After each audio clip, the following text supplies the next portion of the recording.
You know, Alex, this is such incredibly important breaking news. I'm going to ask our guest, Dr. Franklin Brothers, to come back and join us next week, and we can continue the discussion of the censorship campaign, because what you've just put on the table must be addressed. I first sensed that there would be a future move to remove Trump when I was watching the cabinet selections. As you know, under the 25th Amendment, if a majority of the cabinet and the vice president decide that the president is incapacitated, cannot fulfill the duties of his office, that he is removed. Now, he can challenge that decision, but it would go to a vote of the U.S. House, controlled by Paul Ryan. Despite Paul Ryan's success in repealing Obamacare, I don't think anyone on the anti-globalist right considers him anything but a quisling, a spy in our midst. After all, he was Mitt Romney's running mate for vice president, and Mitt Romney did a superb job of offering the American people the exact same thing that Barack Obama offered them, an election of no choice. My conscience is clear. I voted for Governor Gary Johnson. This was 4 years ago. So I think cabinet members in some cases have been carefully picked because they have an establishment background. And when the signal came that Donald Trump's I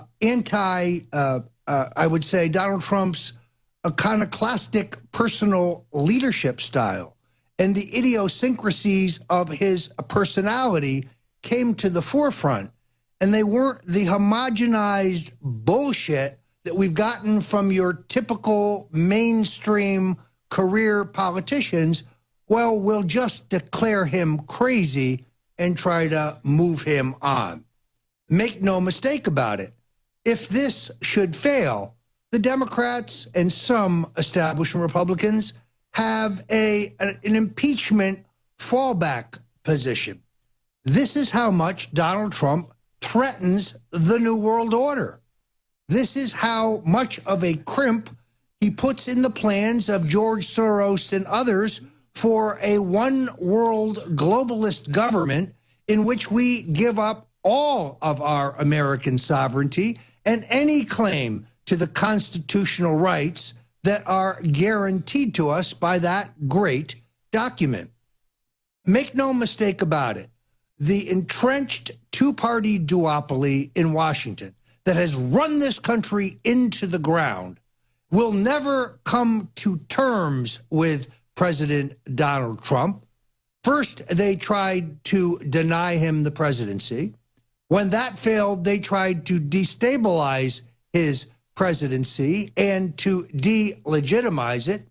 And now that that has failed, and particularly because he's making real progress on issues such as our economy and our economic well-being, such as Obamacare, well, they have to get him out of there, and in their view, the sooner the better.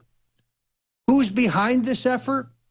The elites, the power elites in New York and Washington and London and Paris and elsewhere, those who would profit mightily from future wars, war in Syria, for example, and they will give no quarter. There is no limit to what they will attempt to do.